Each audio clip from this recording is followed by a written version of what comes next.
Assalamualaikum warahmatullahi wabarakatuh. Perkenalkan, nama saya Bu Ika Rahmawati. Bu Ika nanti akan mengajar untuk mata pelajaran IPA. Pemeriksaan tekanan darah dilakukan untuk memantau kesehatan sirkulasi darah dalam tubuh. Alat yang dipakai itu disebut tensimeter. Selain tensimeter, diperlukan juga stetoskop yang ditempelkan pada bagian lipatan siku. Stetoskop ini dimanfaatkan untuk mendengarkan denyut nadi orang yang diperiksa. Nah, anak-anak, sekarang apakah kegiatan memeriksa tekanan darah termasuk pengamatan terhadap objek IPA? Apa nanti yang dihasilkan dari pengamatannya? Dan bagaimana cara melakukan penyelidikannya? Oke, setelah mempelajari materi ini, maka anak-anak akan memiliki keterampilan dalam melakukan penyelidikan IPA dan mampu melakukan teknik pengukuran IPA dengan tepat. Dalam kegiatan pengukuran, tentunya akan membutuhkan pengamatan dan penyelidikan.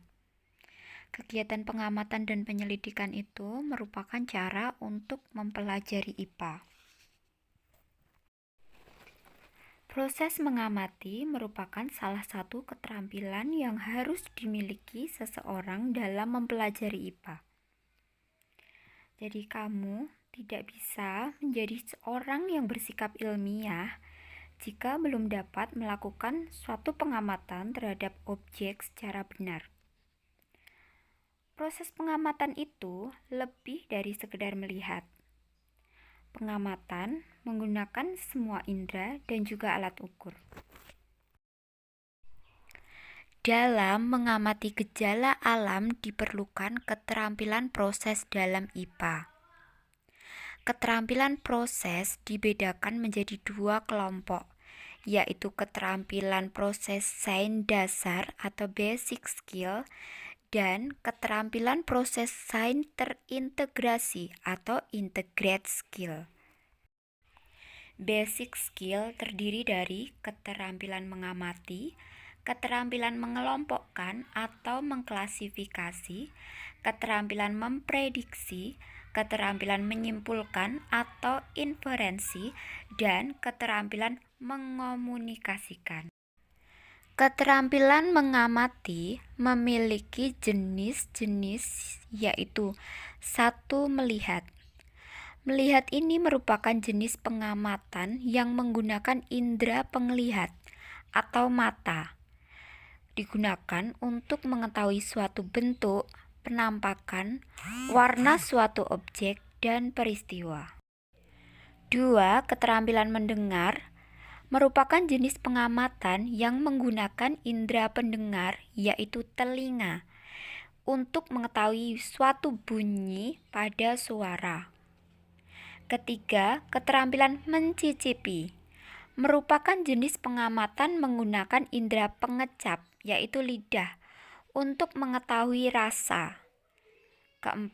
Pengetahuan keterampilan meraba, yaitu suatu jenis pengamatan yang menggunakan indera peraba, yaitu kulit, untuk mengetahui suhu, panas dinginnya suatu objek.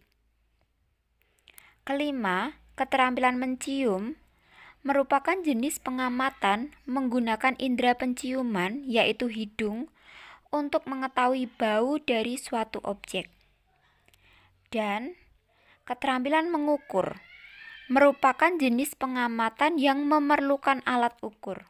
Misalnya, penggaris, meteran, jangka sorong, neraca, dan termometer. Dari hasil pengamatan ini, maka akan diperoleh melalui suatu pengukuran. Keterampilan proses sains terintegrasi merupakan perpaduan dua kemampuan keterampilan proses sains dasar atau lebih.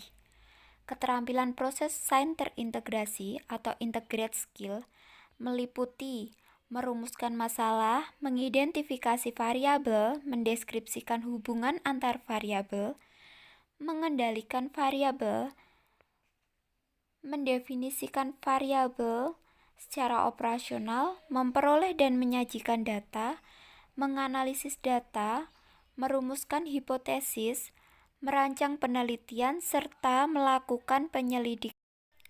Sikap ilmiah harus dimiliki oleh seorang ilmuwan ketika menghadapi persoalan ilmiah. Sikap ilmiah ini perlu dibiasakan dalam berbagai forum ilmiah, dan suatu penelitian akan berhasil apabila didukung dengan sikap ilmiah ini. Sikap ilmiah antara lain mampu membedakan opini dan fakta, berani mencoba, jujur, teliti, selalu ingin tahu, objektif, mau bekerja sama, terbuka dan fleksibel, bertanggung jawab, ulet dan gigih, dan selalu mensyukuri karunia Tuhan. Nah, anak-anak, kamu telah mempelajari dari berbagai keterampilan dan sikap ilmiah yang diperlukan untuk mempelajari IPA. Dengan keterampilan tersebut, maka kamu dapat mengetahui cara menghubungkan beberapa fakta untuk membuat suatu kesimpulan. Oleh karena itu, pelajarilah IPA dengan tekun dan baik. Dengan belajar IPA, kamu mampu memahami berbagai peristiwa yang terjadi di sekitarmu. Kalian mampu berpikir logis dan sistematis, mampu menyelesaikan masalah, serta mampu meningkatkan kualitas hidup. Sekian materi dari saya hari ini. Wassalamualaikum warahmatullahi wabarakatuh.